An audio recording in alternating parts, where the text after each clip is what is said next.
Hey, welcome to Movies Worth Talking About, where we talk and talk and talk about movies. I am John Carlos, and I am joined by. Hey, And we are continuing our discussion on Grease 2. It's been a while since we did like a two-parter, but it just felt like we needed to break it up a bit. This is long enough. and still so much to say. Still so much to say. I mean, and I think the last thing we just happened to be touching upon reproduction barely. And I mentioned Paulette and just that line where she's kind of flirting on Mr. Stewart. And I feel like we need to talk about Paulette first of all. Lorna Luft gives honestly one of my favorite performances in this movie. We talked about MVP as far as some of the keywords. But she has so many different. Her face is so expressive, almost like Christopher McDonald's, like a Muppet. She's such a like you could draw. Yeah. Like she hits such distinct emotions with her face that it's almost like an animator drew them.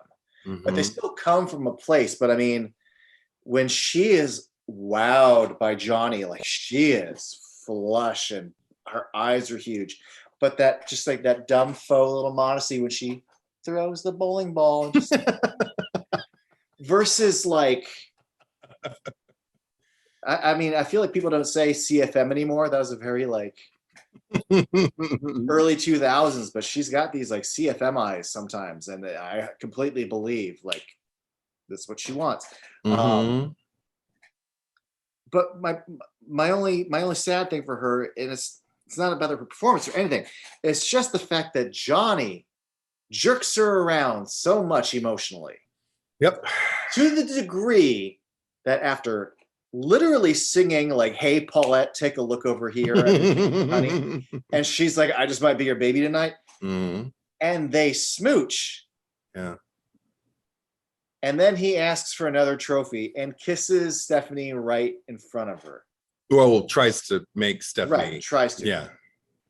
And throughout the movie, and they're all hanging out in a group, and he thinks it's okay to keep getting jealous over Stephanie. Yeah. To keep wondering what the story is with us. She's like, "Well, we broke up." He's like, "What do you mean? I don't know what the story is." Like, "What are we?" "Well, we broke up." "I don't understand." He's a fucking schmuck. The fact that this movie takes place over such a many months. Yeah. I don't know how she keeps putting up with this shit. Although I know dumb people who put up with shit. So maybe, but a long way of getting to by the time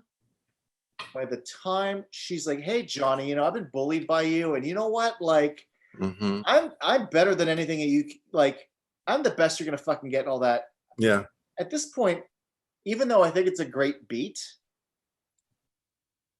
I don't know what she even fucking gives a shit anymore. Like, if I jerked you around that much, why is he even worth it anymore? I'm not saying they shouldn't get together. I'm not trying to take the fun out of it, but I am saying, holy shit, does he give her the runaround?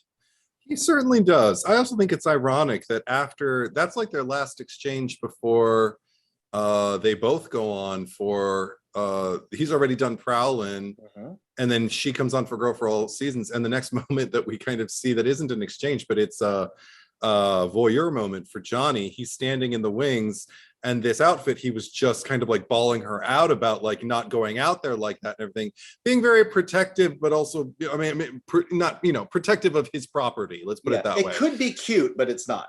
Yeah, but at the same, like, and then also it's a bit because then he starts throwing clothes on her and everything like that. And then, but that look he gives her from the wings, though. The look he gives her from the wings when she's fully revealing like everything that she's wearing and the way it was intended to be designed and everything like that, and owning it, and he is just glowing. It is literally like less than 2 seconds. It's a blip, but it's always been in my head. And then I love just the shot of her because she's just singing her song with a smile on her face, looking dare I say it, angelic, like just looking like someone who I'd like, someone who I'd like to be friends with, and who, if I went to go see her perform in the talent show, I'd be like, look at Paulette, like, yeah.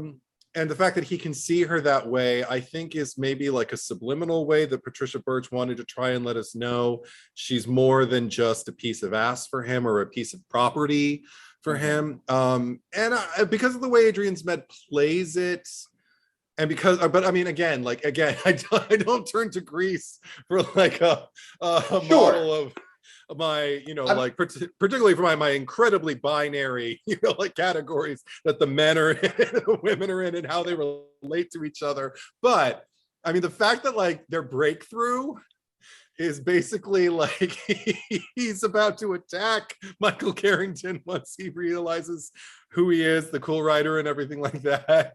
And they're just like, don't you think there's been enough of this? And everybody's like, he's got a point, she's got a point, Johnny, she's got a point about her point, Johnny. It's like, shut up, all of yous. I got a point to make too. Jacket, one T-bird jacket. And it hits Paulette in the face. And it's just like, hi.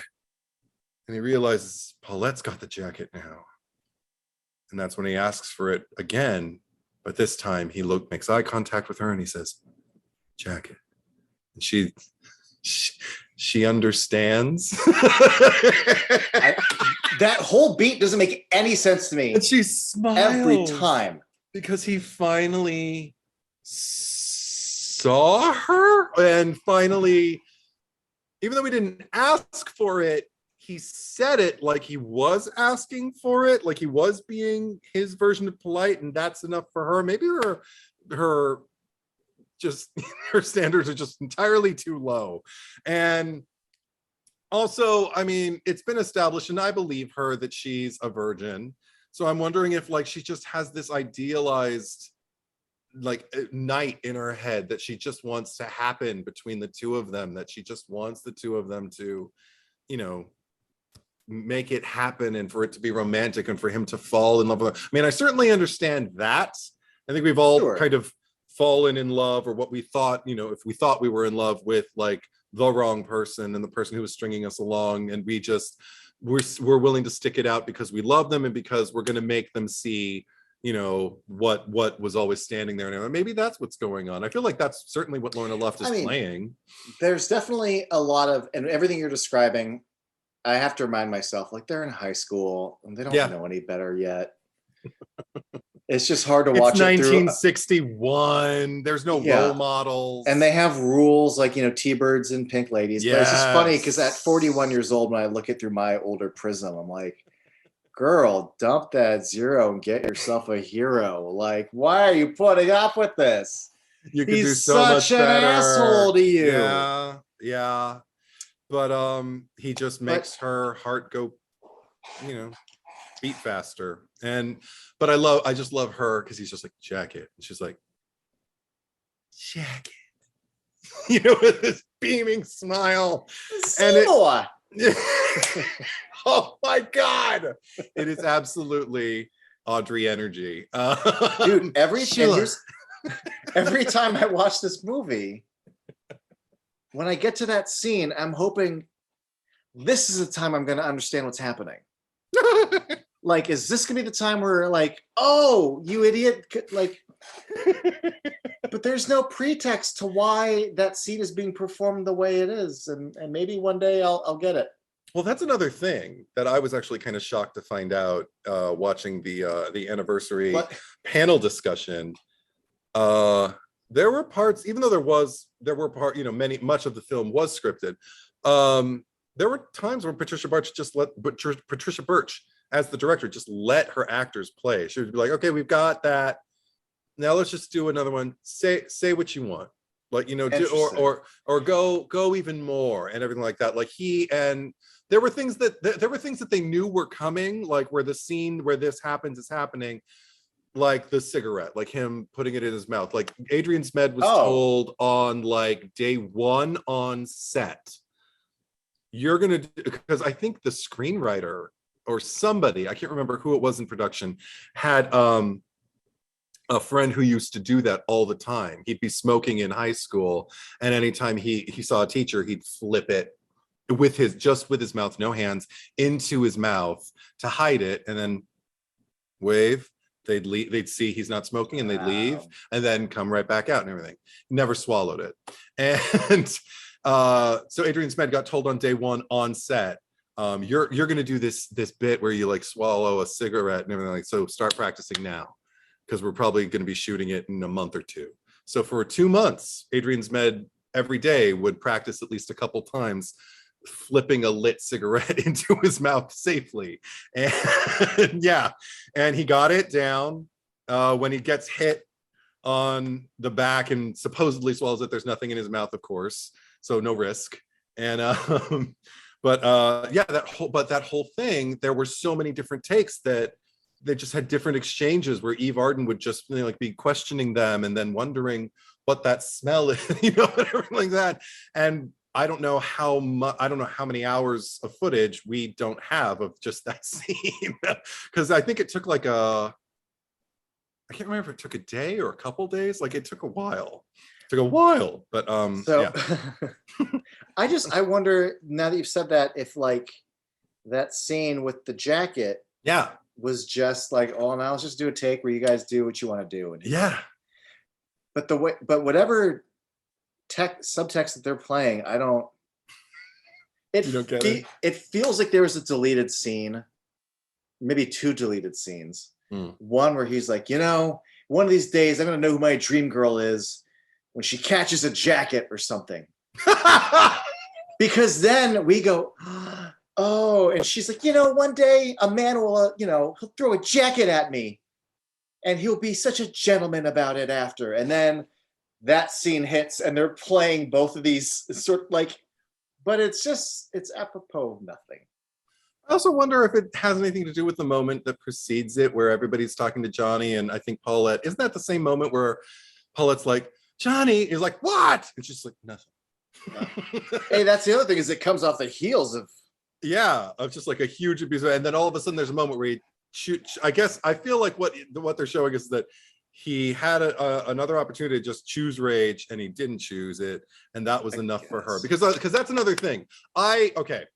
The lyrics, I love the deep dive we're doing here, because the lyrics for their final exchange, we can talk about all the lyrics of the final exchanges during We'll Be Together, before We'll Be Together, but or before, you know, we realize what's going on. Every one of those exchanges, but we'll talk about Paulette and Johnny's first. He says, I like what you got. I guess it's okay if you want to show it. Yes. Okay. Condescending. I am what I am. Fuck. Yeah. I am what I am. And when I was a kid, I thought she was singing, I am what I am and I'm over you. Just want you to know it. And then she kissed him. So I thought like, oh, so she's just going to like use him now. Good for her.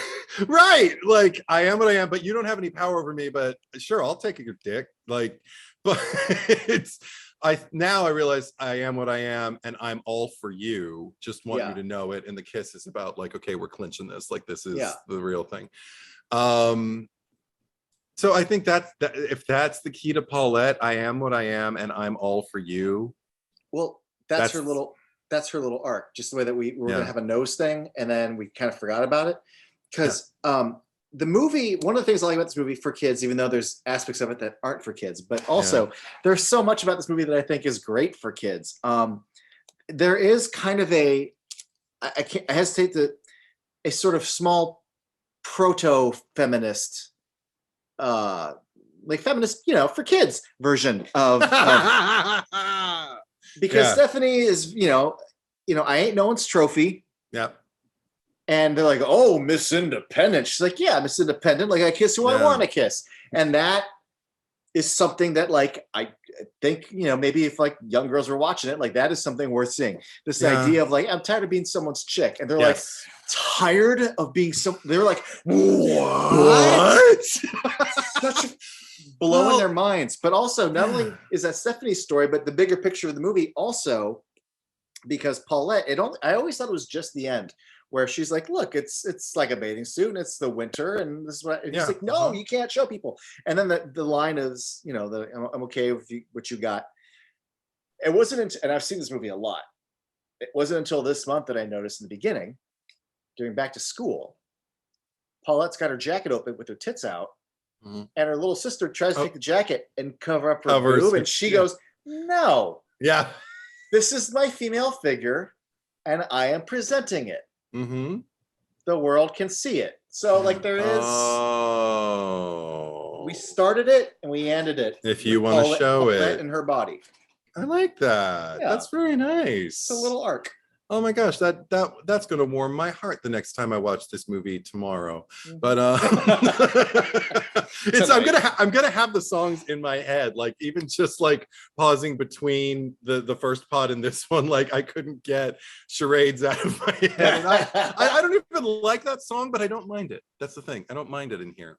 But I like what you say about that. Also, okay. Speaking in terms of just like the feminism for kids, I really appreciate Stephanie Zanoni's position, just like in terms of like the progression, kind of like the Jungian progression of the movies. If you take the first Grease, I was always really, even as a kid, I remember I got a little sick of Sandy. All of her, like, well, he wasn't, it sounds like a creep to me. Well, he wasn't. He was a gentleman. Like every other line is about Danny. Just like, he was so nice to me this summer. I don't know what I ever saw in Danny Zuko. I mean, every other line is fucking about him or to him. Yeah. And it's so toxic. And it pissed me off then.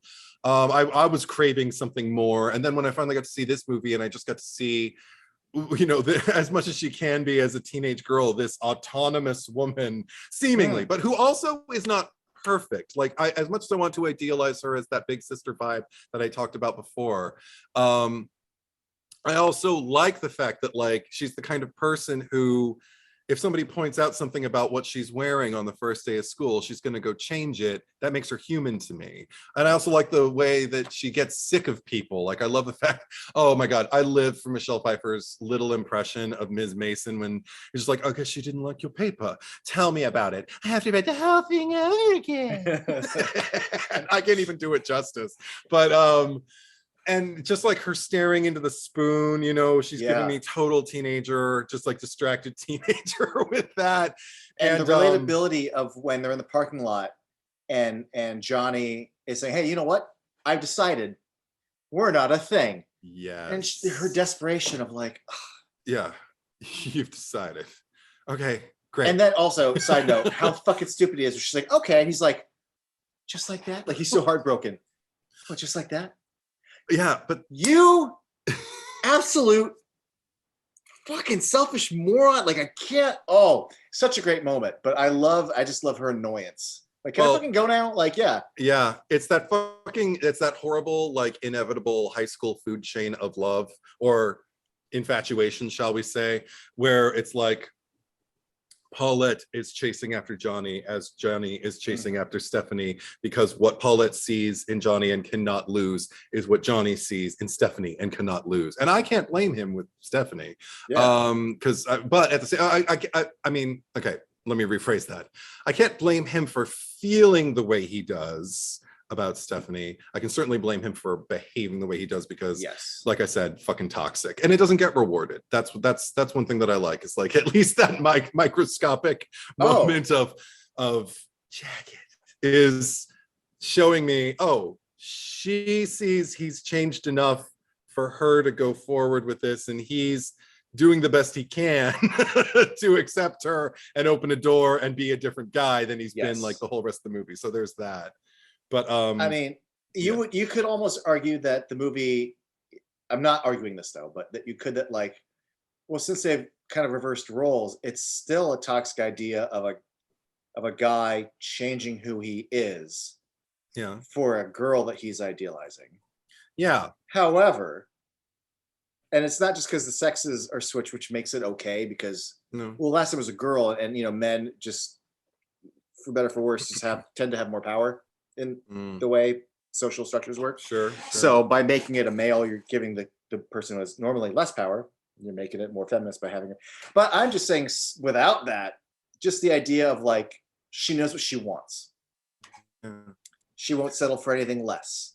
Also the fact that she isn't some goody two shoes, or even like she has a job. Like she's a grease monkey. We don't see anyone else working in this movie, but she has like a job. Like she's, she's making her own way, and she knows what she wants. She won't settle for anything less. But on the other hand, like, does that also close her off to like meeting just any decent guy who's not on a motorcycle? Sure, I don't want to get too realistic. Again, no one comes to Greece for like deep, rich storytelling. She professes she wants a whole lot more than the boy next door. Yeah, so, I mean, yeah. and if you think about it, she still needs to find the right guy. Just, I really hope he rides a fucking motorcycle and he's cool. Yeah. However, I will admit though, that when I was, again, when you're really little and you buy into the melodrama of, you know, Stephanie and just that whole, I also buy into this melodrama of like, and this is just, I forget I'm going to bungle the exact line, but in High Fidelity, when he's describing like, did pop music make me miserable, or am I miserable because of pop music? Like the idea of like, you haven't lived your life yet, but you're a kid, but this is what romance and angst and all that this is what the grown-ups, the teenagers, you know. Right. So this idea of like, he's a boy and he likes a girl and she's so much cooler than him. She's like his dream girl, but he's gonna learn to ride a motorcycle for her. Like, if I could just like this idea of like impressing, and when you see him, like, who's that guy? And like all the girls are swooning, like little like 9-year-old hetero boys, like, yeah, that's what I want to do. Totally. Yeah. And you get older and you're like, that's not great, sir. No. but also, if you see a kid doing it, you're gonna understand. You're gonna be like, you gotta do your thing, kid. Right. But also do your thing and you'll learn. I've also very recently realized that also he's not necessarily changing for her. He's basically learning a new skill. Yeah. He's learning to ride a motorcycle as an in. The foolish part is creating a mysterious persona and having to lie to her and get to the point where you have to admit, this is who I am, you know? Yeah. And you know what? This is so interesting to talk about it on this level, because I didn't even really think about half the things I'm going to say now. But one of the things that I really appreciated just from like the whole gender swap, you know, like whatever dynamic, in addition to it, because I you know, of course, you know, sexual roles are going to, you know, play into it and, you know, make us root for different people, but like possibly, but I think it's also just the scenario is different. I see Danny and Sandy and what went down with them in Greece. Danny full on betrays Sandy and pretends to be somebody else from who she already knew and had a quasi relationship or a romance with, let's say a summer romance, and all of a sudden turns his back on that and acts like it doesn't matter and humiliates her in front of girls who she's already on shaky ground with. And and then she has one of the worst sleepovers, you know, in history, where she's being made fun of and throwing up, and, you know, bleeding out of her ear. Exactly. And then she has to make friends with Patty Simcox. I mean, nobody wants that. So I mean, she really gets the raw end of the stick, like for most of the movie, where she's still kind of like going, well, but it's Danny, and you know, if things are going to be different this time, then I'll do it. You know, like it's just bullshit. And that's what upsets me, is that it starts off with like a betrayal, and then it just goes on with this guy who, you know, granted he's a teenager, but he like, fucking A, man, show up, either commit one way or the other. Stop this waffling. I'm not rooting for you two. What's different about the Stephanie and Michael dynamic is there's a guy who sees a girl. She's nice to him in a very nonchalant way on the first day of school. One of the only people who is nice to him. And he's interested. And all he wants to do is get to know her better. And every attempt that he makes, there are just doors and barriers being put in his place. And the fire is lit because the next time he sees her, she kisses him out of the blue at the bowling alley. Right. Which really makes him go, all I can think is, if I was a teenager, I mean, when I was a teen, I was once, but when I was a teen, if my crush would have just like, if I'd walked into a room and he would have just come up and just kissed me on the mouth and held it and then just walked away and they're like, let's eat, and gone off with his friends, I would have been fucked up. in a major way. But I don't think I would have been angry. I would have been like, well, now we have something to talk about. I can go up to him and just be like, and he does that, you just go up and just be like, so listen, you don't just do that to someone, like, and it's just like, and then if he tries to shrug it off, it'd be like, fuck, well, you know what, let's talk about it. Let's find out what these dynamics are. Let's find out what. But we're not going to talk about it because you're not a cool writer. Let me explain to you in song why we're not going to continue this discussion. And because I'm a teenage boy, the second I hear that there's something that you think I'm not, but you would need for any guy to be, for you to take him seriously, let me give it a shot. And the thing is, I actually kind of applaud his pluck, just trying to learn a new skill, because I feel like it's different than getting a makeover. Yeah, like, well, that's the thing. That's a third act thing in Grease 1, but in Grease 2, it's not necessarily. Again, he's not changing who he is. Well, and the persona he creates, this is another difference. The persona he creates is literally to dupe her into believing he is someone else, to let her know, see, the guy you were looking at the whole time can be that cool writer. Whereas when Sandy does her makeover, he knows exactly who the fuck she is. He said the first thing he says when he sees her walking in those heels and in her little, bad Sandy. And so he knows it's her. So he knows she's changing for him. So on the face value of it, like that's bad news. But I like the fact that it's almost like this. I can't think of any other kind of secret identity situation other than Batman right now, but it doesn't apply. But just like maybe a Cyrano. That's what I was thinking. More of a Cyrano, because Batman never hit his face to like romance a woman, but it's more of a Cyrano kind of esque situation. To but he's his own Cyrano, because he is. What's his nuts needs Cyrano to write poetry for him, but he rides his own bike and he practices. That's why when I never poo-pooed it for being him changing, but recently did I really just go, no, he's a plucky kid who's and also he's going to tell her. And then the problem is he tries to talk to her and then fucking asks about a Superman comic, like he's all little about it. But I love that he puts it that way. Although we were talking in the last pod about how Frenchie is but Frenchie lets me down. Frenchie lets me down in that scene. Yep. Because what's I forget the exact phrasing of the dialogue of that scene.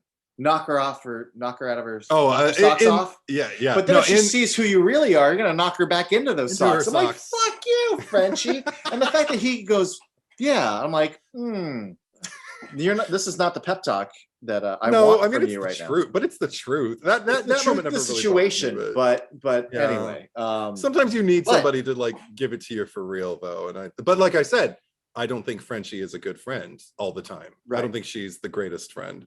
But so he has the intentions of telling her. There's two things I want to point out. One is that I do like the fact that in the third act, Stephanie and Michael, through him helping her with her Hamlet report, get to hang out and actually have chemistry and hang out. Enough so that he even asks her out in the parking lot. Yeah. And she turns like him down again, but at least there's a vibe there. He tells her, I think you're terrific. She's like, I'll go on. To the degree that she says at the end of the movie that like, I get the best of both worlds. I get two for the price of one. For the price of one. Like you get, because the nice thing is she kind of started to see that Michael has value. Yeah. Like I could like this guy without actually going forward to saying, I like him. No. But there's something there that wasn't there before, Well, her point of rejection isn't like, I just don't feel that way about you, or I don't see you that way. It's the rules.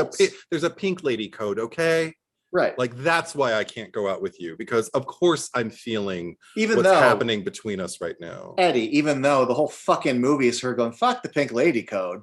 So I don't buy that, but whatever. But see, that's what I love. That's conflict. It's inner conflict because she's willing to completely disregard the rules when it comes to like being someone's chick, but it's like her magic feather, or just like her her thing that she's going to cling to as a reason. It's a shitty reason, but it's a reason like to not date someone who she could conceivably, because he doesn't fit into what her ideal is. I think it makes her complicated and interesting. Yeah, but she'll break the rules for the cool rider. That's the whole problem the T-Birds have, is who is this fucking guy who's not us? Yeah.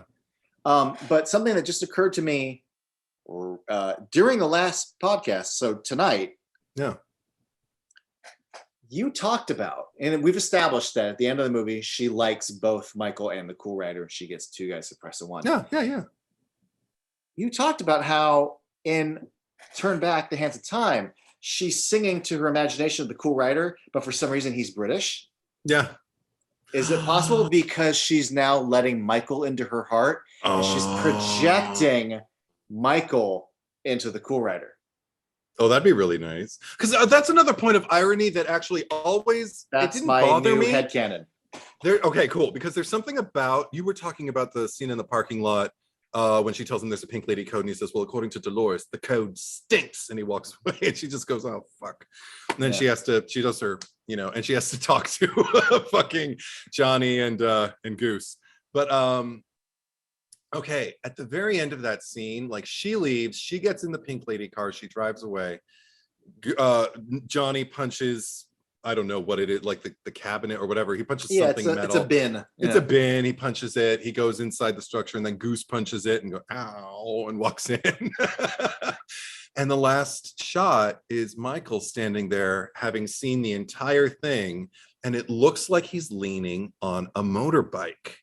And I wondered for the longest time, because that's always been in shot, no matter what version I was watching, pan and scan or widescreen. But I always wondered, are they trying to say, and maybe they weren't trying to say anything, maybe, but for me, what resonated with me was the fact that, like, oh my God, it's literally like if she only would have looked in his direction where he was going and seen he was walking toward a fucking motorbike, and not just any motorbike, but the fucking motorbike that she rode around with her cool rider and flipped a bitch and, like, straddled him, and then he, popped a wheelie and everything like that. And they had that day, and I want to talk more about that in a second, where it leads to. But if she, like, this strange irony of, like, if anybody would have just, like, looked at Michael and paid attention, they might have been like, what the fuck is Shakespeare doing on a motorbike? Like, it would have, but nobody's paying attention to him. Nope. Nobody notices him unless he's the cool rider. And then all of a sudden, everybody has these either wildly enthusiastic or wildly, like, wild animosity, like, towards him. And I always thought that was an interesting dynamic that they played with. And you describing that motorcycle, for some reason, I just imagine now a scenario where they're like, fucking Shakespeare on the motorcycle. And then DiMucci's like, oh yeah, he didn't tell me he was going to buy a motorcycle. I just forgot. Because even the way he plays that scene when he tells him, he's just like, it's like, it's going to have to be a motorcycle. Yeah, you could invest in a cycle. So, we are. It's just like, is it a deal? But, okay, so the date. Okay. Is that what you want to transition to? Yeah. Because can I just tell you, you can go. I just want the second they take off and we cut to the sax solo version of Cool Rider. And she holds up and leans back and just takes in the fucking sun and the wind. Yeah. And she's just like, this is all I fucking sang about, is this. It's perfect. She's perfect. And then she takes it even further and straddles them and pops away. I'm happy. And then they have their little exchange with the sunset and everything. And it's just like, and I can't stop trembling. And it's just like, then hold on. That's what's making me, I can't stop shivering, I think. That's what's making me shiver. And then, what I love is what follows. Because it's the close-up of both of their faces while they're driving, and it's now obviously night. And she is smiling, and she starts saying something to him that we can't Back at the gas station? No, before, when they're just riding back to the gas station. And it's just kind of like them, like, and she's just like writing, but then she starts to mouth something, like, like she's saying something to him, obviously. And it's probably not a line. It's probably just Michelle saying something to Maxwell. And it makes him smile. And he can smile now because she can't see his face. So he can be as Michael as he wants to be. And I just love that moment because it looks like they're actually, I don't know, sharing a laugh, trading a joke. I don't know, just like sharing a moment. And what I really love though is as romantic as it is to like have the horizon behind you and like make out, oh, it's making me shiver. I just love, because me, I'm interpersonal Annie or whatever, I don't know. And what I love is just like the way he pulls into the gas station. It's night, everything's abandoned. It looks like her dad isn't even there anymore. The lights are out and everything, even though the door is open, which is odd. But she just has this moment where she's holding on to him and you can tell she doesn't want to let go. And then she's just kind of like sitting there, just like, moving her head, like just kind of like leaning it this way and then just going. And she's like, oh shit. And I feel like it's just reality creeping back in. Like, I'm back at the gas station. Yep. I left all of those customers. I'm going to be in such shit with my father. He even saw me ride off with this guy. How am I going to explain? I rode off with this guy I don't know. Every time I meet him, he's got these goggles. I don't even know who he is. And that's a really emphatic version of what she does. But no, so she just gets off of the bike. She walks over to the window. She starts looking at her reflection and fixing her hair and whatever, because, the wind does things to the hair. And that's when he gets off the bike too. He walks over and he just gets this hand. And it could be really imposing, or just invasive, just this hand, like blocking your reflection. I'm here now. But, they've had the night they've had and she wants it. And I'm just like, I get it. And she just turns to him and she just embraces him. And it's just, I love that. It's so affectionate. And then he embraces her back and he just kisses the top of her head. And it's the most intimate they get on screen. I'm so much more comfortable watching that than I am actually watching their final kiss at the end. I don't really like the kissing. I have thoughts on that. Okay, we'll get to that. But this, like, just like the sheer affection and just like the level of security you can feel, like they're both embracing the way two people who really, really dig each other, in really early stages, like that first kind of, those first few times you have access to the person, and touching them is like getting to know them. And I'm getting all of that from their performance. And that, so it totally warrants him saying, no, I'm the one who can't stop shivering, And she asks why. He says, because. I love it though, because I love that they set up with Frenchie in that conversation that like I needed to tell her who I am. And I always want to see the version of the scene where the T-Birds don't show up and what would have that been like? What would her reaction have been after all of that? She would have been confused as fuck. I mean, and I want to see it. I do too. But we get right back into kind of like the Grease 2 of it all, with her just being like, wait, when am I going to see you again? He goes, Friday night, talent show. And she's like, talent show. And then they VR afterwards, just like, how'd he know? Speaking of the date that they have, and I understand it's all heightened melodrama. That's kind of the point. So I'm not being like actually critical, but I just think it's funny that like they leave in the afternoon, they hang out all day, the sun sets, they come back at night, they've kissed, and the helmet never came off. I understand why he doesn't, because it's supposed to be secret, but like that's an awful long time to be hanging out with like goggles and a helmet, and for her to not try to take it off or I never thought about that. Say anything about it. That's weird to kiss somebody in goggles and a helmet, like right. That's a weird. Just makes me chuckle. Yeah, it will for me now too. But in terms of beyond the date, like what were your thoughts about them and their kiss at the finale, or even just like what occurred to you? Okay, so the thing about the kiss at the finale is, I feel like almost everything I'm going to say, we'll get to that later. But, they give him the jacket, he joins them. Yeah. Then we cut to the shot of the two of them. Yes. And it's one take. It's one long take. Yeah. And the kiss feels long and awkward. Yes. For three reasons. One, it's a long take, so it makes the kiss feel like it's in real time. Yep. Two, not just the kiss, but this entire scene, this entire take, no music. Yeah. Also, no extras or ambient noise. No. It's a luau full of, you only hear the VO of Johnny being like, hey, disperse, like leave the lovebirds alone. So everybody must have fucking left. Because there's silently, so they don't disturb them. Yeah. Holy shit. There's no sound but the two of them.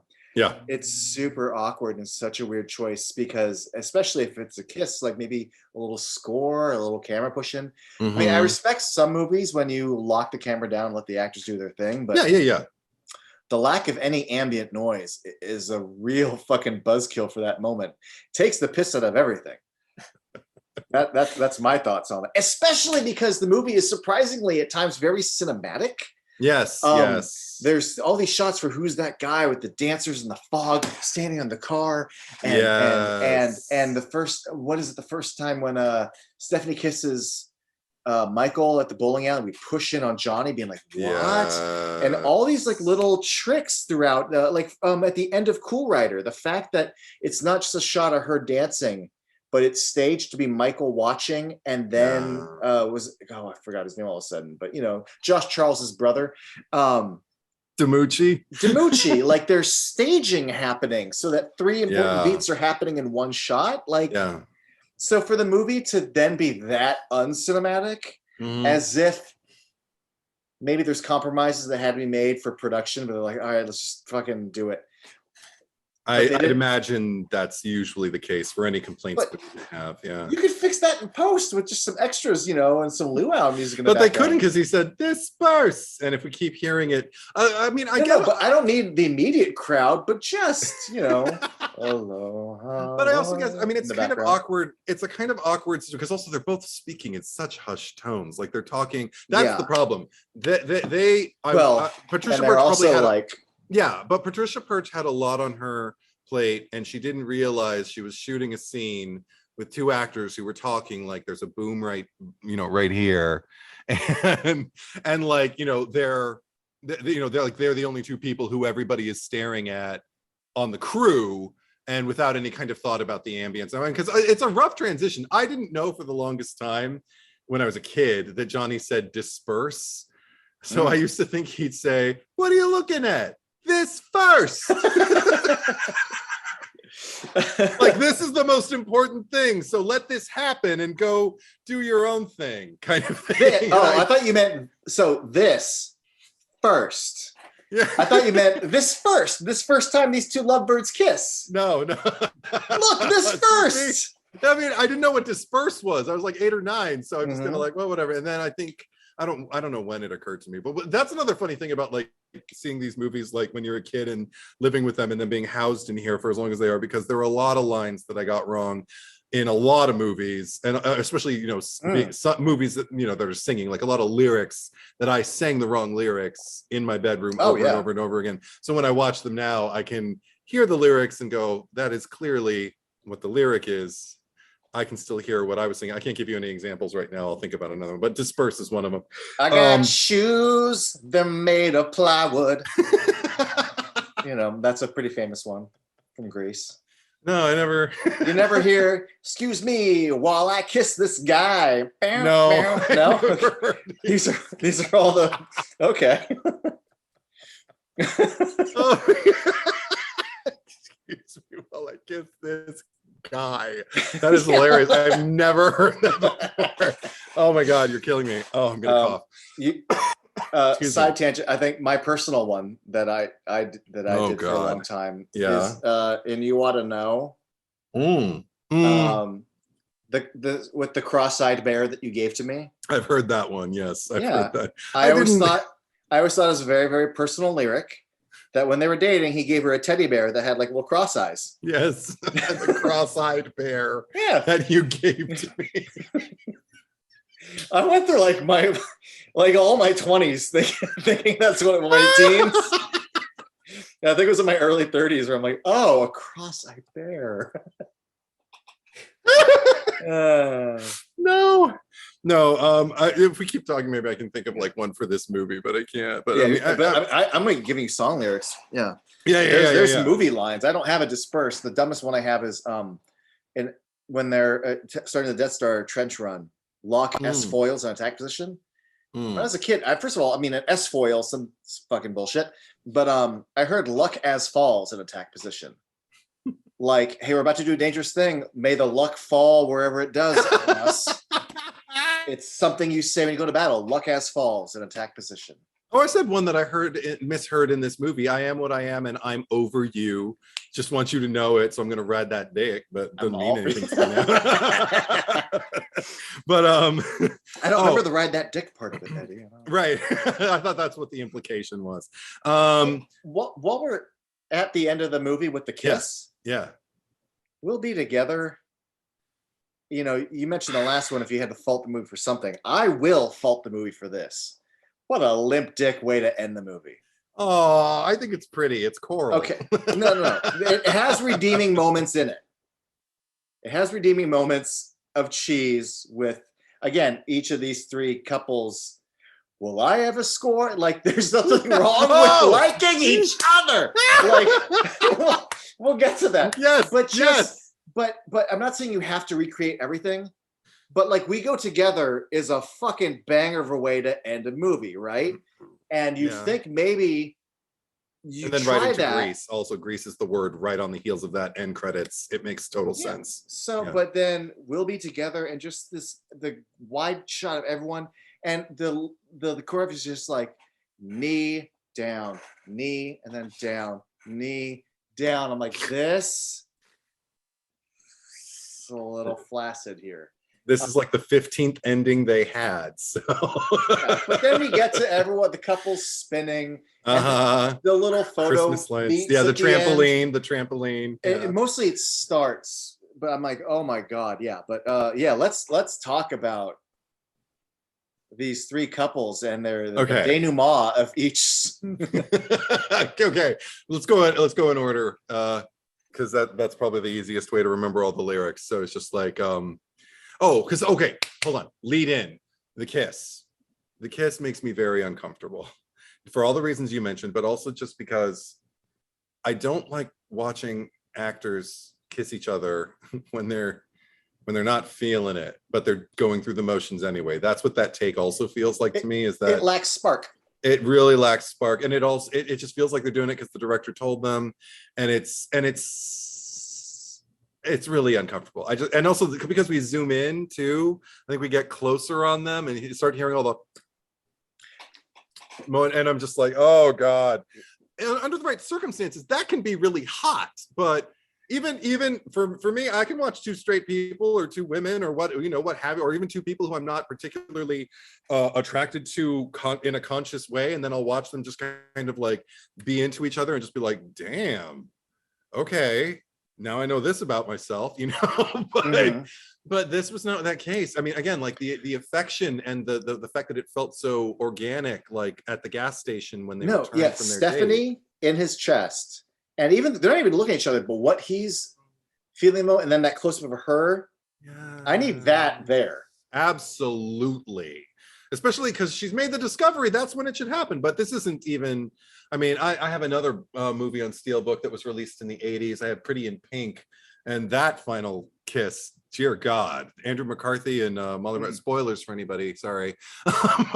Andrew McCarthy and Molly Ringwald at the end of that movie. Mad chemistry the whole movie, and then something about, maybe it's just about like endings that get put off and put off and put off. Something and then on the day. Like, let's just kiss for a long time. I'd be like, all right. Also, shooting schedules. I mean, that could have been day 1 or day 2 instead of day 30. I don't know. But anyway, so that leads us into it. But I love the fact that like he leans in for another one after their awkward, ASMR fest. And he just starts leaning for another one, and she tips her head down, like, I don't want to do this anymore. And then she starts singing, "You were the one, the one in my dreams, but I never knew it." Okay, that makes sense. It's simple enough. I wanted to tell you time and again, but I couldn't do it. Makes sense. All that you are is all that I need. No more pretending. Okay, we're jumping the gun a little bit because you still barely know each other, but okay. Teen love. I understand. I thought I was in love at first sight a couple times. It's cheese melodrama romance. Right. I'll go with it. Now I can be me, you can be you, and we're never ending. Okay. What does that lyric mean? Like, we're never going to end, this will never end. We will our love will continue in union. Our love will continue forever. We're never ending. Yeah. We're married. Yeah. At 17. Yep. All right. Whoa. We'll be together, always together, like birds of a feather, forever and ever we'll be together. Wait, just to answer that, because literally he said it, he didn't say it, but in her fantasy song, Turn Back the Hands of Time. Yeah. You're the only one that can keep our love alive. Like, right. Their love is eternal, Eddie. Right. I mean. But I don't even know your name. It's really, you have to listen to the soundtrack. She made a promise to not forget him. And now that it's real, that their love is. She's married. They married. They're married now. Emotionally, yes. Yes. She found her cool writer. What else does she need? Exactly. All right. So still, all right, that's fine. Then we talked about Johnny and Paulette. We don't have to cover them again. Just want you to know it. Demucci. Will I ever score? And then in the tiniest voice imaginable, there's nothing wrong with just liking each other. Okay, so will I ever score? There's nothing wrong with just liking each other.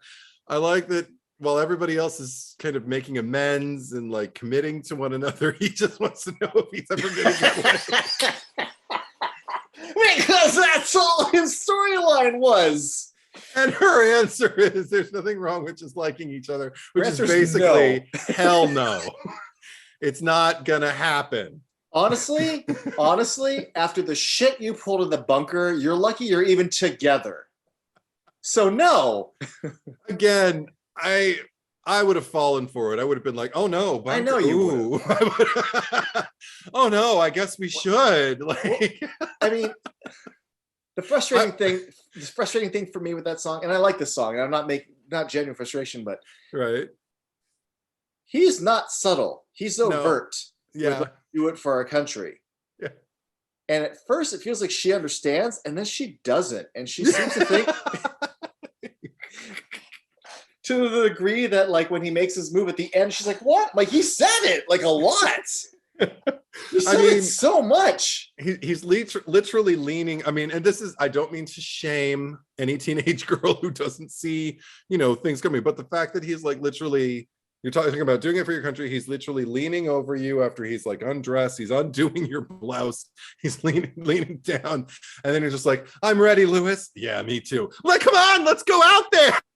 Like, what? You're talking about becoming a soldier, me becoming a nurse, right? Right.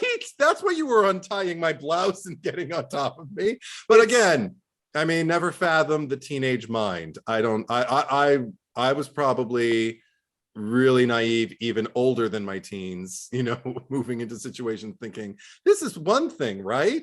And then finding out, oh. But I've been there too.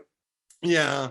So both ways, where you're just kind of like, oh, this is a date, or you're just like, oh, you're not into me at all. No, but there is a lot in this movie that every once in a while our criticism goes, oh, but they're teenagers. Yeah. So, but also just to point out, also since we're like talking about them, like I love her tiny little voice during "Let's Do It for Our Country." She's ever so slightly off key, and I think it's really sweet and endearing. And it pains me that on this soundtrack she is stripped off and replaced. I can't even tell if it's Peter Frechette doing his own harmony or if it's a woman, because he's got a really high voice, so it could be him, but it could also just be like some woman that they hired to come in and just sing the harmony with, it's cheaper to have him do it. He's already there. Right. But there's just like, let's do it for our country along with him. And I just miss her little stay fly country, you'll be a mighty soldier. I'm a huge fan. I mean, I had already known Maureen Teefy from Supergirl also, because I think I'd seen Supergirl since I was 5. So when I saw her in another movie, I think this was the only other movie that I had seen her in. So I was like, oh my God, it's Linda Lee's best friend, Lois Lane's little sister. And it's just like, oh, Lucy. And then I got to watch her play like the neurotic control freak of the Pink Ladies. And I thought she played it really, really well. She has, I mean, it's such a dumb little throwaway moment, but I sometimes just to make myself happy when I watch this, I rewind it and watch it 2 or 3 times. Aww. And I can't replicate it, Eddie, but Sharon, will you please stop yelling? You're already in the show. Ah! She just lets out this squeal, like a squeak scream. Yes, very high, very high. I can't even do it. I can't even, neither of us can do it. We shouldn't even try, but I know exactly what you mean. I love that moment. It's so elated. Yes. It's not even words. It's just feeling vomiting out as noise. It's so good. Rewind it, watch it again. You're already in the show.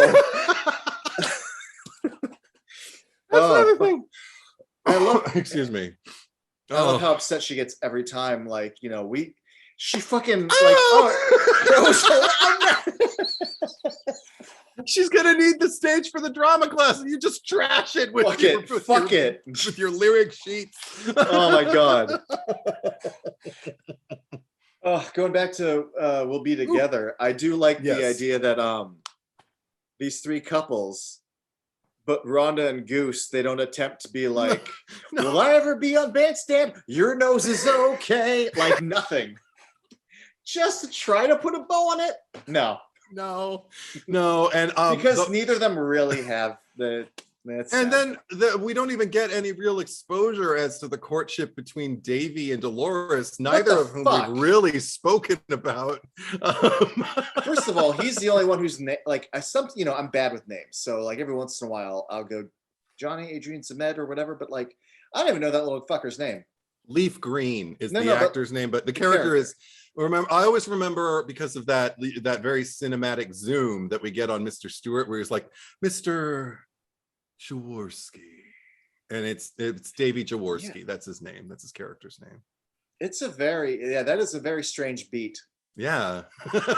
It's very like kind of like I don't know, Lust in the Dust, very Western. Yeah. That's good. Yeah. Another Tap Hunter movie. Exactly. That's one of my good pulls, sir. But so Davy. So it's interesting because Davy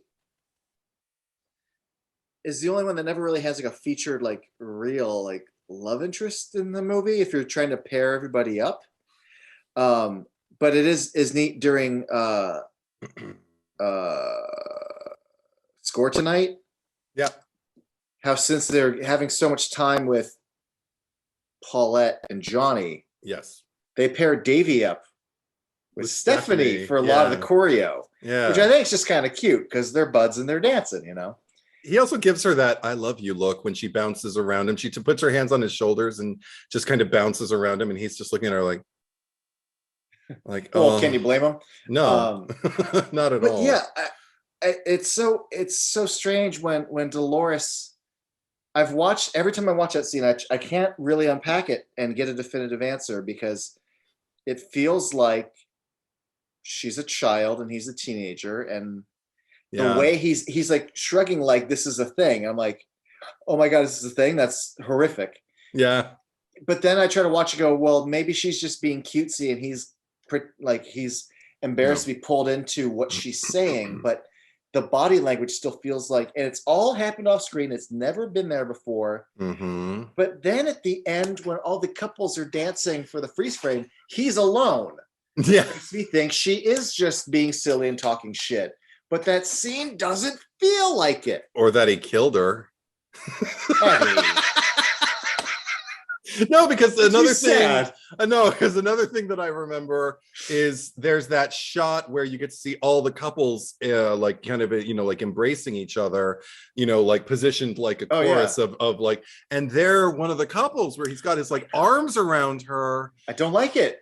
No, I never liked it. I was always just like, I think they're trying to imply that they're both kind of like the mascots of their thing, but they didn't set it up like no, that. he's too much there. He's just short. He's not I get it. young. She's short, but she's young. Exactly. Yeah. No, she was a real teenager. She was an actual minor. She's the only actual minor principal character. That's also why she disappears from a lot of the movie, because they couldn't get her in more scenes because legally she can only work. Pamela Adlon before we knew who Pamela Adlon was. And I love that she's always sounded like that. Yes. Everything about what I love and about Pamela Adlon, what I seek out whenever I hear I'm going to see a Pamela Adlon performance, I get from Grease 2. Yes. It's always been there. And she was perfectly cast. Perfectly cast. I would have watched the whole fucking movie starring her at that age. I really wish there was more Dolores in this movie, because everything about her dynamic with Michael, everything about just like the idea of this little girl who it just doesn't fit with other little girls and wants to be a pink lady, and her aspirations about having the best looking jackets, and just her point of view, just her like wry commentary, like while they're singing Brad, and she's just like, does this song stink or what? And she just fits in the movie so incredibly well. And her and Maxwell Caulfield together. Yeah. Trying to walk her home. She's like, what do you think I need like a babysitter? He's like, well, what if it was a date? Like, and she's like, he's so cool to her. And, call me Rap Chuck or Up Chuck, but it's Dolores, okay? and even like, again, like reinforcing that whole thing about like nobody seeing him or nobody noticing. Like she's just kind of like, bed stinks. And I think she says one more thing, and I can't remember. He says, and he's just like, are you talking to me? like do you see me? Do you see that I'm actually here? And she's just like, yeah, you'll do. Full East Coast. And I love, that's another thing, I love that they're both just kind of like, that's why Davey can't really be like the mascot of the T-Birds, because at that moment Michael is kind of like I'd love to play a game of bowls. Let's because I have a game. I mean, I understand that maybe like culturally things are a little different. Maybe you need to read up on it, but like he's learning how to ask to play a game. Like he's not from fucking Mars learning how to pretend to be a human. Howdy, love fellas. Let's bowl some bowls. No, but she's great. I'm so glad that Pamela Adlon's in this. She's a treasure. Yeah. Also, just to be pervy for a moment, just about Maxwell Caulfield, because haven't done that really yet. You haven't in this whole time. Yeah, because I'm like I said, I'm more of the DiMucci thing. But the thing I did notice again in 235-1, I don't think I noticed it on my VHS. A lot of opportunities Maxwell Caulfield took to. He was already wearing tight pants anyway, but he'd put his hands in his pockets and stand in profile, and I really appreciated that because it just accentuated what was there. That's all I'm going to say about that. But I don't notice anything of what you're talking about. No, and every one of the guys, that's another thing. Like, period. Like a lot of these guys, the shirts are tucked in and the pants are tight. And I notice every single one of the principals when they walk away at some point in this movie. And so I really appreciate that. Another thing. Oh, okay. To if we can go to the beginning. Oh, like back to school beginning? Not even back to school, just the preamble. Oh yeah, I have one note about that. Go on. Well, I haven't. I've already kind of expressed my love for Eve Arden, but I really adore. Talk about chemistry. Eve Arden and Dodie Goodman's chemistry here, because they are exactly the same characters they were from the first movie, which I need them to be. And xylophone and everything. Yeah. Yes, but the bits just kind of work for me, even though they don't really need to be in the movie, other than to just kind of like set it up as the Rydell of the first movie, and it does do that. But one thing that I just love is their exchanges. I don't know. Maybe it's just the sheer 1930s era of the comedy feel. Like it's just kind of you got one kind of upstanding, kind of stuffy woman who talks like this. And then you've got the kind of more eccentric one who talks like this. Just that dynamic alone, the fact that they commit 100%, that will be all for today. Blanche! I mean, and I could listen to Eve Arden say Blanche over and over again. Like when they're taking out like the flag and the fact that they're taking steps like it's a military thing that they're doing, and that Eve Arden even salutes the flag that they're hanging up. And then you just hear, then all of a sudden, for some reason, a loud noise, I guess, from the motorcycle backing up. There's my note. There's your note. I just, yeah. I mean, there's filmmaking kind of 101, whereas like, you know, they're doing the thing, and then you hear the tire screech and the crash. Mm-hmm. And then they look off screen because it's a disruption, and also they're being so uptight that it sounds like, you know, I presume like the Pink Ladies or some rebel pulled up something disruptive element. And then we cut to dancers, and I'm like, well, where's the car? Where's the ruckus? What the beat is? What? Yes. And then the flag falls on them, and you get to hear, "Oh, Miss McGee!" Just that dynamic, that whole Miss McGee lunch. I could watch a movie about them too. Unfortunately, they're not, you know, like with us anymore. We savor though. But dear God, like Miss McGee and Blanche, love them, love them. I just wanted it to be said. Like you said, they act. I think it's them the whole time, but at the end of the movie, at the luau, it's Sid Caesar on the little chariot. Yeah. I don't know about you, but like, and I love that it's like this summer is calm, and then like, yeah, we're coming in. No, like, I know it's not a prom, it's just like an end of the year kickoff, but like we never celebrated our fucking teacher or principal at any, like, I'm on my thing, like it's my moment. Like, why isn't Stephanie and Johnny on that? No student would give a fuck about their principal riding in on a chariot. Well, I mean, if we're talking about shit that students wouldn't give a shit about, I love the end. That's one thing. It works for me. I wouldn't have it any other way in the movie. That said, I understand if somebody had a problem with it. The first movie ends with a carnival. That makes sense. At the end of the year, you've got this giant football field. You're going to have a carnival. You got rides. You got prizes. You got, you know, pies in the face. Makes sense to me. Yeah. This Rockahula Luau, amid all the cultural appropriation. Yeah. No matter how much you circle, like just shimmy and shake around a pool, from the afternoon into the wee hours of the evening. I mean, the sun goes down and they are still shaking around this pool. I don't see anybody eating any, and there's no roasting, no pig. There's no, I mean, and they're just dancing. They're just dancing until the sun sets.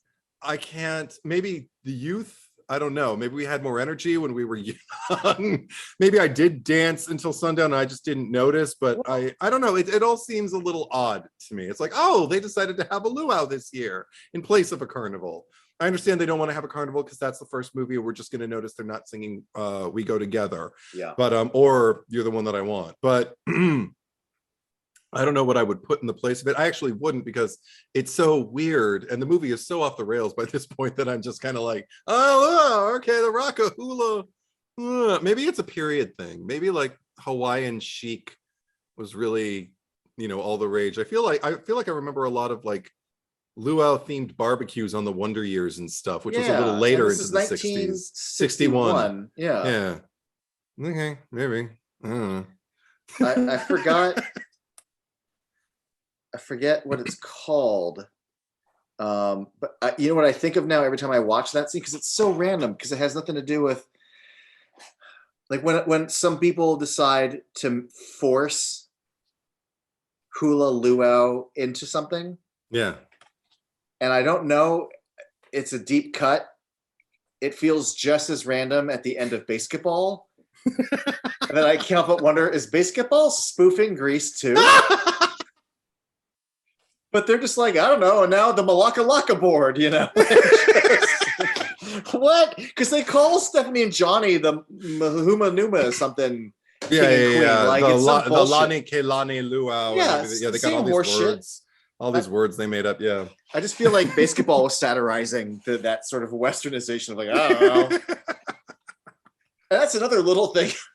That's another little thing that bugs me about that scene. There's a form of humor that I find so unfunny that and usually it's something that people are kind of directed or not directed to do, which is just make chaos. So like the bikers are attacking, so we have Johnny who's been like, come on Stephanie, like let's get, and he's just yelling bullshit at her, and she just kind of eventually yells back, and it's just like, I don't know, it's chaos, just be animated. And I'm like, what is happening? Let's hit our paddles against each other for some reason, which looked it looked like it was improvised. And that sort of chaos, you know, a generation watches that and thinks that's humor, and then the next generation. So like, and I feel like there was even before pre-1981 or 82, like there was this other version of the loud, chaotic hibbity-dibbity, but like, every time they cut back to that, I'm like, can't wait till we cut away to Michael on the motorcycle instead of this bullshit. This anti-humor. And also for like the reveal, like, I mean, okay, that reveal, I have to say, like, are you talking about the leap? No. Okay. I mean the reveal, like when he like turns his bike and he gets up and he pulls the fucking goggles off, and his hair, that's greaser hair. And it would not look like that coming out of a helmet. No. Well, he didn't have the helmet. He didn't have the helmet. Oh, that's right. Yeah. He just pops off the goggles. Yeah. And that's actually the moment. I think that's the most Maxwell Caulfieldian moment for me, where I'm just kind of like, and everybody's going, Michael. I'd be like, Mike, didn't know you could do that. Because that was another thing that I noticed with the 235:1 aspect ratio. While they're all fighting, like, I think the camera always just focused on Johnny in the madness in the middle, and I didn't realize that like Michael's the face on one side and Stephanie's the face on the other, and it's like the madness, like that's pretty cinematic, like all the madness between them, and meanwhile they're just kind of looking across each other like Tony and Maria at the dance at the gym, you know, like just kind of like spotting each other, even though it's not for the first time. It is for the first time knowing exactly, you know, 100% mutually who each other are, as much as you can with someone you barely know. And it's interesting because every time I watch it, I'm watching Adrian Zmed. But this time, one of the times I watched it, I'm like, oh, like Michelle Pfeiffer really is kind of processing everything that's happening and kind of reacting to herself. Totally. That scene is always interesting to me too. We touched upon this a little bit in part one, but this idea of you know, like the jacket, and it's a nice idea that, you know, Johnny sees. Sure, he's a biker, but also like, you helped us out, and like, I'm gonna have you join the gang. It's a nice beat, and he plays, even though I don't buy into the reality of it, he plays the beat well. He does, and Maxwell Caulfield plays the beat well, and this handshake, and Adrian Zved's got this glorious fucking smile, like when they fucking shake hands and he lets him in. It's so it's just, so and great. the camaraderie of just like them all doing the thing with the head and everything, like everything about that is played so well. Except I can't help but think, sorry we killed you yesterday. And I also imagine Michael being like, oh yeah, you fuckers nearly got me killed yesterday. Sure, I'll join you guys. Like, it doesn't, like, nothing about that scene is how it should play out. But again, then it wouldn't be Grease. But all he was seeking was their acceptance. All he wanted to do was like, and now that he's moved, he has essentially moved into what I would presume to be either a Kanicki or Danny-esque role.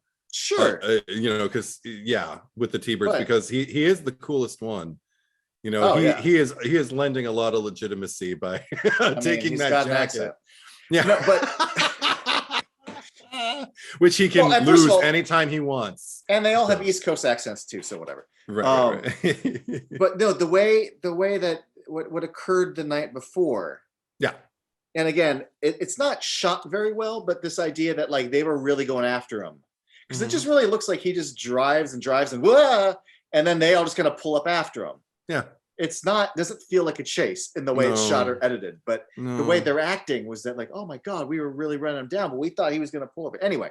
But they're all that's the thing, is the acting helps me in that moment, because they're all acting like, this is what's supposed to have happened. We're all behaving that way. So they're all behaving that way. I just respond to that. Yeah. But it's their fault. And if I were Michael, like that, and the way they're all reacting and all the dialogue that comes after is like, I know he did last summer shit.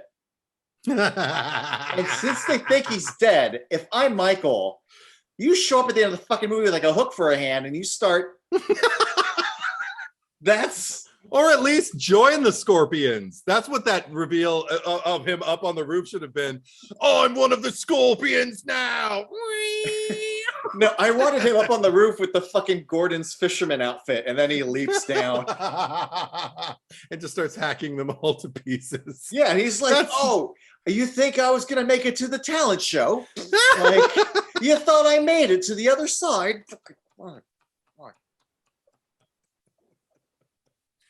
I heard it all. And then Stephanie will be the last one. This is weird. Another thing that's weird, I was looking up footage of, like interviews or anything I could get my hands on, because there is so little trivia about the movie available. And one of the things I came across on YouTube was this full production that this high school put on in 2015, I believe in Germany, because it's headlined Grease 2 with a slash, the musical with a K, musical. Okay. And they sound very German. All of the dialogue is spoken in German. The tracks for the songs sound like they're either really, really well produced by people who are trying to echo the sounds of the musical, or maybe it's just like a really good karaoke CD of the movie. And they sing the songs in English, and it's adorable, because I jumped around and I got to see, I don't know, it took me back, like here we were mentioning in the first pod, like, we met because of Grease, and you were 13, I was 14, but and it just reminded me watching these kids, these teens, like at the that awkward age, some of them. There's at the beginning of Prowlin', Chris McDonald has that great like, well, come on and tell us, Johnny. and the kid who's playing him obviously got hired because he can do all of the low notes that Goose does. He can do all of the where does the pollen go, and he can do of course even in that, well, don't you know, and all that stuff. He can't do anything higher than that. So it's, well, come on and tell us, Johnny. And then the next is, what's the secret of success? And then they sing Prowlin' together, and they do little T-bird kicks, and it's adorable. And then I love those T-bird kicks, by the way. Oh, yeah, me too. It's amazing. And then also just to hear the Michael Carrington not sing in falsetto for Turn Back the Hands of Time. So everything is, remember, I love you, you won't be far away. It's just, and he's just standing there. He's this little skinny kid in like all black and like a big black helmet. I guess they didn't have a white jumpsuit for him or anything. And she's just sitting there in a Christmas tree, just kneeling on the stage. It was just, I don't know, the kitsch and the I don't know, the whatever it is that powers me through, like, any kind of like, high school productions, it kicked in for this. And so it was a nice way to kind of like revisit and see like, oh, the legacy lives on. Did the guy do a good job with one of my favorite Christopher McDonald moments, which is, you know what I like a girl who's really smart, provided of course that she's really stacked. I can't even get through the line. I know. It's such a good line. I'm glad that the pod did not end without it being said. But yeah, he did it great, because that's another thing. The spoken lines during the songs, like anything that's spoken on the soundtrack is going to be spoken in English. So yeah, he did a good job. And there's no Davey. It's just the three of them, actually. It's sad to say, you can cut him. He doesn't have a featured song. He doesn't have as much to do. Makes it less creepy for sweet little Upchuck, Woodchuck, Dolores, all right. Yeah, he doesn't try to rape a girl in a bunker. He doesn't try to. And honestly, you only needed Goose out there to crank it, you know. Yeah, right. And I didn't get to watch Do It for Our Country because I don't know, that just didn't seem like something to fast forward to. But at some point I'll have seen the entire thing. But I'm gonna look that up. Okay, cool. I'll send you the link. Cool. Yeah, fun stuff. But in addition to that, like, in spite of everything that may sound like a complaint, like, I mean, I honestly don't think I'd really change anything about this movie. It's too much fun. It's too housed in me. It's in my DNA. And yeah, I think I can do impressions of almost everybody in the cast. So I don't know if they're successful all the time, but they're fun, you know. Stephanie, please don't cry.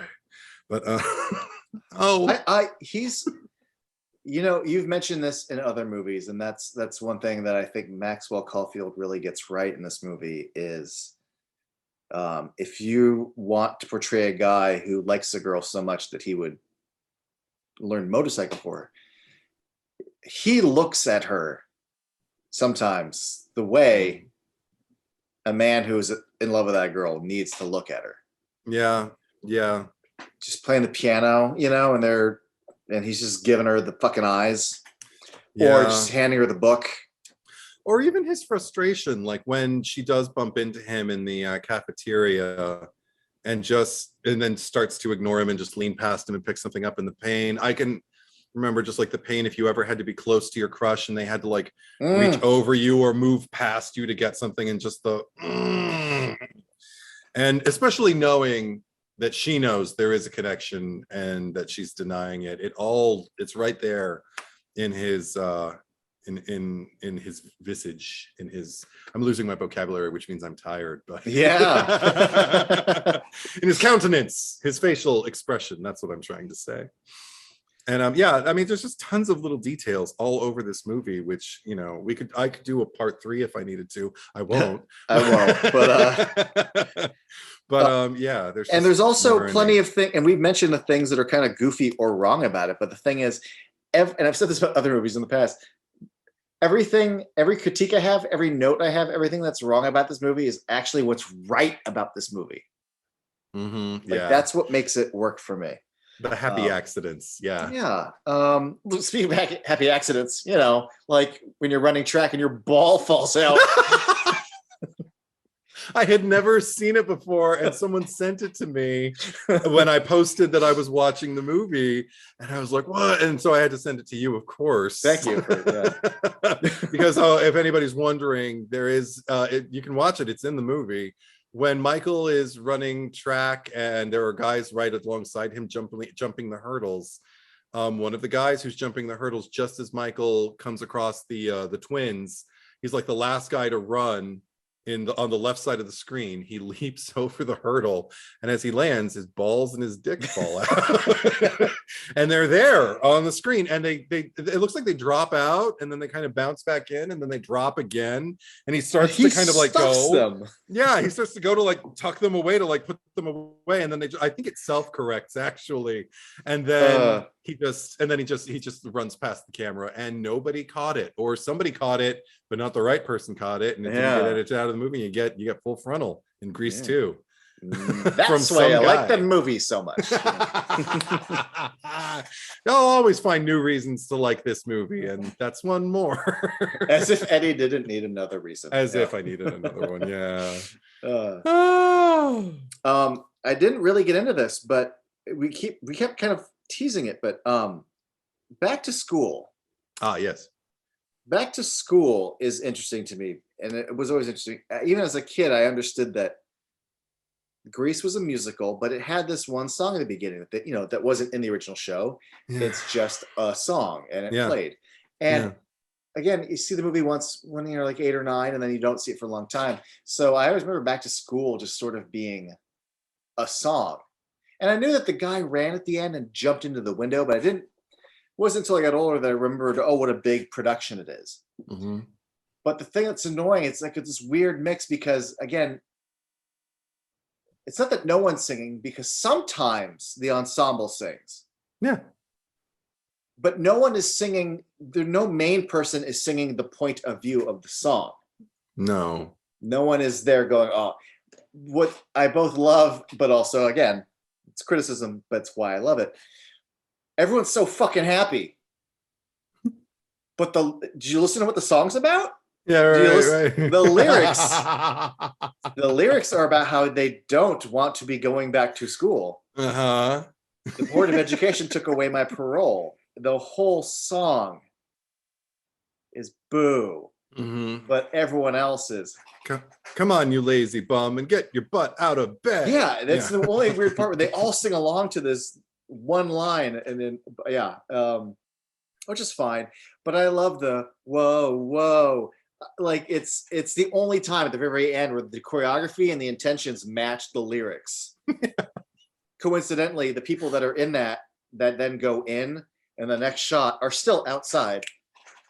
Like, well, maybe it's meant to be kind of like a revolutionary dance. Like I always thought maybe it's ironic. I don't know. No, I think it's. I mean, if you think about the first day of school, anytime you go back, like, I mean, I'll speak from my own experience because I didn't like high school. I didn't like school. So I remember there being a sense of because I liked my summers. I liked, you know, being home and doing my thing or going on vacations or whatever. Just like I could take care of myself and, you know, use my own time. The second you get other people invited into a situation like that, it's like ill. And even friends, because it takes energy, you know. But I do remember there also being a weird sense of anticipation of just kind of like, well, what are my new teachers going to be like, and what is, you know, what is this day now going to consist of? And if I'm a senior in high school, I don't remember it feeling particularly special. I remember thinking about Grease, actually, my first day of school as a senior. Just not that it was like Grease, but because it was so uneventful. It was so not Grease. It was so not like, oh my gosh, you'll never guess what happened over summer. And now, you know, there was none of that. We're all just kind of like, hey, can't wait to get out of here. Me too. You know, like, and we didn't even articulate that. It was just kind of like that energy, that general just kind of, we're all just a bunch of ghosts moving around a haunted house, and that's the school. So the fact that, I don't know, that they're all kind of bopping around makes me think like, and even the way they're introduced, like, you know, you talked about film 101 and everything with the off camera noise that is never justified, because neither the Pink Ladies or the T-Birds are there yet either. Yeah. So it's all just about, I think, making an impact and doing something you're not supposed to do, which is dance in the streets, you know, dance in the courtyard, you know, just like dare to like walk on the shrubberies that are planted, you know, alongside the walkways. And even I get a little jolt when I see Miss Mason do their little thing with them and everything. Like, I'm like, oh, she's part of the Rebel Alliance. Okay, cool. She's one of the good ones. Yeah, I mean, she's not, because, you know, Johnny says, I'd like to see all of you, and then she like infers that you might, like, she's No. Yeah, nasty. I'm glad you brought this up, because I love just the fucking T-Birds, and then everyone's doing it. Yeah. I love watching Michelle Pfeiffer in it, because she's got either this like huge grin, or she has this joyful jaw drop, and then she switched back to Too Cool for School grin, and it's just so great. Just the fucking coolest. Even in this giant wide shot, she's fucking owning shit. Yeah, and also cinematically, we had never mentioned something that I think is crucial about Michelle Pfeiffer. Only Pink Lady to grace the screen to turn her Pink Lady jacket inside out while she's doing the cool rider dance. Yeah. And you can see the pink inside and the black is on the outside, which makes me think like this is the nod to the fact that like she's our Danny Zuko, you know, our quote unquote. But I just love, but I also, I don't know, it again, rebellion. I feel like rebellion is the spirit of feminism, rebellion, equality, for kids. Yeah, just you know, feeling your identity and your individualism. Maybe not prematurely, but at exactly the right time. But not everybody else is on the same page as you. There are a lot of people who are happy to be ciphers, who are happy to do, you need me to do this to be, you know, what you need me to be, great. And I feel like Paulette is kind of like the poor example of it. And I feel like Michael is kind of like the favorable, like, well, I mean, you're young, you're gonna make mistakes, but I get it, you know, like more favorable kind of like depiction of it. But even Dolores is trying to be, you know, something else because of these aspirations she has to be the leader of the Pink Ladies one day. It's all about aspirations and projecting and, you know, what do I want to be? How do I want to be seen? Who am I? The identity of the American teenager. That's what Grease 2 was about. I mean, you're right.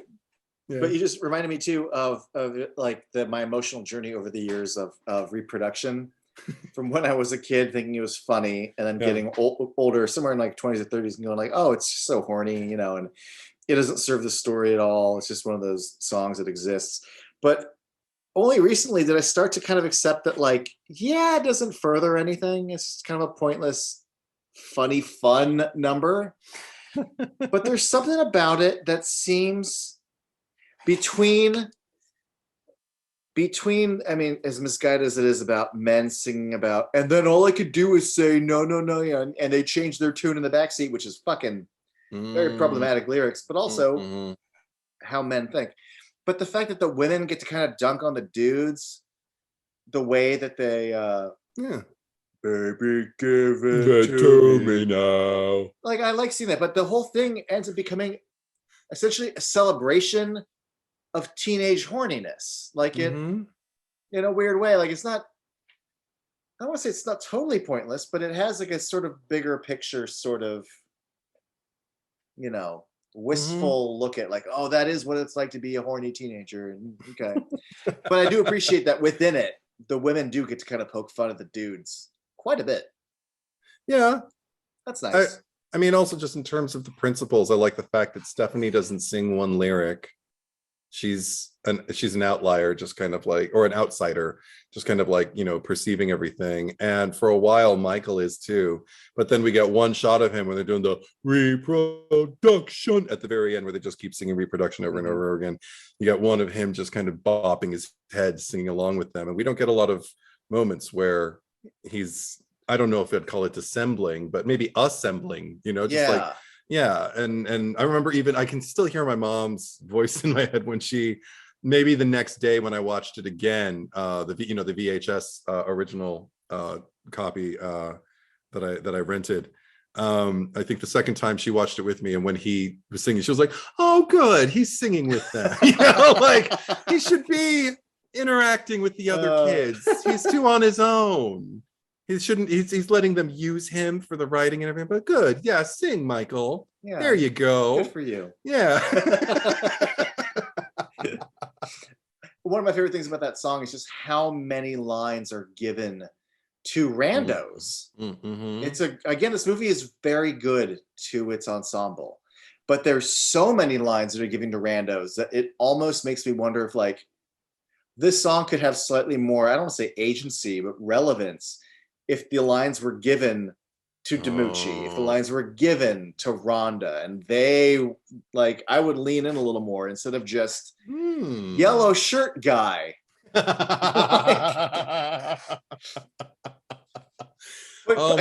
again, the charm of it is that it is yellow shirt guy. These aren't complaints. Yeah, and also just the fact that like it creates an ambience that like the T-birds and the pink, the sexual what's the word I'm looking for? I guess like potency is not solely designated for the T-Birds and the Pink Ladies. Like it is the entire school, literally. And that again, it sets a backdrop for like an explanation for we're saying well they're teenagers. Ms. McGee says it later where their bodies are more developed than their minds, you know, and that's exactly what's at work.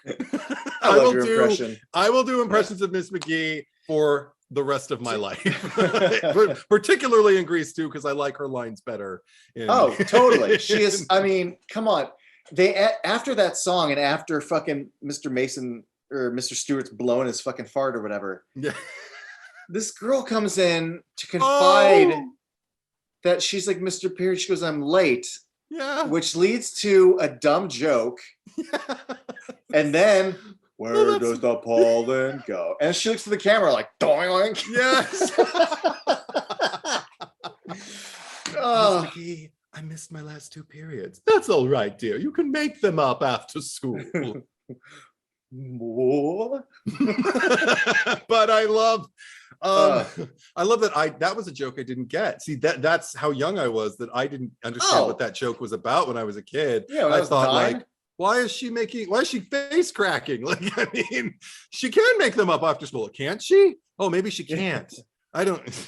Over my head, we're already into the next frame. Yeah. Okay, the movie's still going. I'm late. Yeah. Also, I can't end this podcast without just talking about going back to school. The fact that not only are there so many featured dancers, but when we cut to Michelle Pfeiffer walking up for the first time, just walking along the bus, the note for everyone is everyone's fucking dancing in this song. So even though this is just Michelle Pfeiffer walking, you 5 in the background? Yes. Yeah. And then when Maxwell Caulfield gets off the bus, and then just the Pink Ladies and just their dialogue, everyone in the parking lot, just in the background. Everyone, just the whole fucking thing is the most musical number I've ever seen. For the sheer, and it's not even great. It's just, and then even the basketball shot, just the people on the grass pitch, things are just sort of like. Everything's dancing all the time, everywhere. I've never seen that in any other thing where even the featured company, no, just you in the background. You're getting off a bus. Fucking dance off the bus. Oh, so and the huge exposition dump that we get too, that doesn't feel like an exposition dump. It just kind of feels like things moving into place, like the movie is beginning. And I will take that over. Again, this is something I prefer, comparing Grease 2 to the original Grease movie. I will take that over a little cartoon, animated opening credit sequence that's supposed to kind of give us, who the characters are, or at least who the top 4, who the principals are, with some really, really poor. Well, I mean, John Travolta and Olivia Newton-John's characters look okay, but I always hated Jeff Conaway's and especially Stockard Channing's. She should have sued. Oh, yeah. Oh, my God. Like you were making comments at the top of this pod about like, her being like, a mother to one of the teenagers, but she did not look that bad. She did not, like whatever. Yeah. Oh, and funny little tidbit about Davey, the actor. I think he was talking to Maxwell Caulfield, Leaf Green was, and Maxwell Caulfield was just, because they were trying to figure out like, what is this guy's deal? Like he doesn't really have any girlfriend. Like while they were shooting, I guess he didn't have a love interest. And he's like, and Leaf Green, I guess, is very out and very gay. And he was just like, just kind of like, well, maybe I should just go out there and just be the effeminate one. He's just, and Maxwell Caulfield's like, yeah, just always be the T-Bird with the slightly limp wrist. And it was a great joke. They were laughing about it. And that's when Maxwell Caulfield really started like kind of going in on him, saying like, I mean, you are a spitting image of Stockard Channing. You need to we need to link it up that you are somehow related to Rizzo, and we need to like, and it's just like, I see it. And then they started like playing around with makeup, I guess, like in one of like the, the classrooms where they had makeup tables and stuff. They started making him up to look like Stockard Channing, and he looked exactly like Stockard Channing. Then they pulled a wig that looked just like Stockard Channing's, and they had apparently like allegedly they had her pink lady jacket, Stockard Channing's, one of the ones she wore in the first movie. They put it on him. They put him in a black dress, and they knew the dailies were running in the theater, you know, the little the auditorium, and none of the actors were ever allowed to watch. So Leaf gets in his Stockard Channing full-on drag, which is completely spur of the moment, like there was no plan, saunters into the auditorium, walks up to the screen, looks at them, pulls the sunglasses down and looks at all of them and says in his best Stockard Channing, which I can't do, but just says like, "This movie is absolutely terrible. The first one was so much better." And they were busting up laughing, and they invited him to sit and watch the dailies, but none of the actors were ever allowed to, but they invited him to sit and watch the dailies with him that day. Anyway, that's a little tidbit. Adorable. I know. And I'm just like, okay, so they did have fun, and they talked about like their family, like, you know, like that the cast, the bonds that they have, which again I totally feel, you know. And I don't doubt that they're there for the first Grease either. They're all inclusive, actually. Like the members of the first movie were always very friendly to the actors in the second movie. Yeah, they're all like of the Grease family, and Olivia Newton-John even threw their rap party for them, and I think that's where she met her future husband, because he was Brad in the second movie. So there you go. Wow. And then he ended up writing like all of her songs in the future, right? For a while. I don't know if he wrote all of them, but he wrote a lot of her shit, didn't he? I can't confirm if that was him or if that's another husband. I don't know how many times. I'm not enough of an Olivia Newton-John stan to know how many times she was married or who did what. Yeah. Well, answer in the comments. Yeah, because maybe I'm thinking I could have sworn it was either that or the guy who wrote "You're the One That I Want" and the opening, like the new songs for Grease. Okay, maybe, I don't know. Yeah. I don't know. Yeah, but you'd mentioned the exposition dump in the in Back to School. Yeah. I've always bumped up against one moment, which is when Frenchie explains why she's there. Oh boy. And then she goes, I don't care about her getting kicked out, but the fact that she's now into skincare. Yeah. That's why I'm back at Rydell, to get my chemistry so I can mix my own cosmetics. And then he has the audacity to go, makes sense. I've rewound it several times in the past. Not to get my chemistry degree, not to get my chemistry, to get my chemistry so I can mix my own cosmetics. What is to get my chemistry? I think she dropped a word in the line. I think she... And yet he still goes, makes sense. And that's the take they used. Oh, I always thought it was dismissive, though. I always thought it was just like, I have no idea what you're talking about, but makes sense. You seem nice enough. This Yankee over here, yeah. But I mean, like, you think about like high profile like omissions in another musical, the old like 1950s filmed for TV version of Peter Pan with Mary Martin and Cyril Richard, reprising their roles that they had done on Broadway like forever. Mary Martin fucks up the line when Wendy asks her, "Where is Neverland?" or where are you from? And she's supposed to say second star to the right and straight on till morning, because that's where Neverland is, right? Mary Martin drops the word star and just says second to the right and straight on till morning. Interesting. And granted, you know, it's filmed for TV. It was probably filmed live. They probably figured nobody's going to notice. It's Mary Martin. People don't care. But yeah, things like that happen, and they end up in things, and people don't care. So I think Didi Khan maybe dropped a part of her line and nobody cared. I mean, yeah, because it probably was to get my chemistry credit or something. I don't know. Yeah. That makes sense. Yeah, I mean, I'll go with it. Yeah, makes sense. Yeah, but I mean, I can wrap it up by saying that I think, unless you have more notes,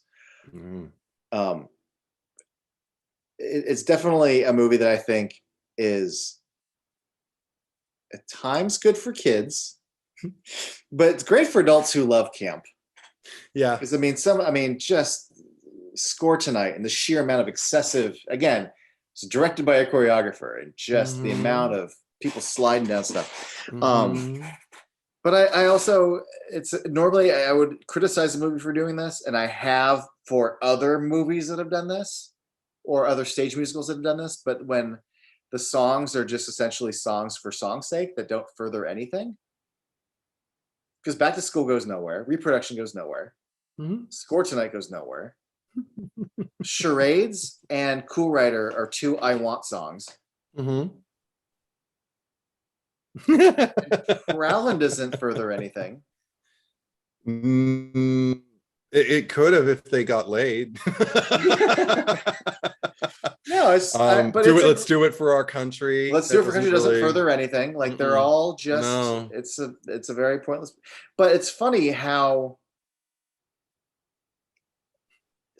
incompetent it is in some areas, but how competent it is other ways cinematically. So it's a very yin and yang in the things that it can get right and things that it doesn't get right. Like I didn't notice until fucking at 41 how clever it is that Girl for All Seasons, when we see them rehearse it for the first time, they're singing fall. It's because the movie's taking place in the fall. When we see them sing it later and they're rehearsing the winter sequence, the song is taking us and showing us cinematically the passage of time. I never noticed that. I didn't notice it until like last week. It's the Whomping Willow in fucking Harry Potter 3. Like I always just thought it was because Paulette's late and well, she's here now and we'd like to do spring and summer for you. No, they actually break it up. We see fall, we see winter, we see spring. Great. That's great. It's a marker. That's clever shit. Yeah. Other times it's not so clever. Well, that's the thing. It's also when you're outrunning the clock, when you've got more money than you know what to do with, and a lot of people in the producer, when the studio and the producers are all just kind of like, winking themselves off, trying to figure something out, but they want to get the ball rolling on it before, the bubbles off the wine. Sorry to mix metaphors, but, you do the best you can and you invest as much as you can. And that's the thing is, it was so interesting to watch the panel discussion because every one of them, all you heard about was like the effort and the fun, and there are other darker things. I've seen interviews with Maxwell Caulfield on his own discussing like how this was kind of like an albatross he had to kind of wear for a while. Like he couldn't get, in his own words, he couldn't get arrested for a year in Hollywood after You're Only as Good as Your Last Film, and that film was a joke to a lot of people, audiences at the time. But there was no mention of that in the panel discussion. Like in the panel, it was just all about the reunion and the and loving on the people who couldn't be there that night, and you just got this wonderful sense of camaraderie and collaboration, and like, oh, remember, I don't know, it was so warm to see them enjoy each other as much as I would want to imagine them enjoying each other, and as much as I enjoy them, of course. Yeah, absolutely. I hope another one happens at some point that I can attend. Yeah, I'll tell you, I'm definitely going to be looking up that panel discussion. That sounds great. Yeah, it's really sweet. This was fucking sweet. Yeah. And I didn't mean to watch Grease 4 times this month, but it was Grease 2, but it was awesome. Thanks for joining me. Yay!